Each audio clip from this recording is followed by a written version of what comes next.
కళ్ళు కైపెక్కించే పోకళ్ళు కాటేస్తే కాదంటానా ఇప్పుడైనా వయసేమైనా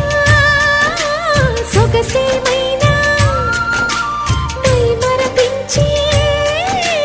మనసేమైనా నవ్వు నవరాత్రి నీ కోసం తీసుకువస్తున్నా మైనా ఏమైనావే మన్మథ మాసం అయినా ఎంతైనా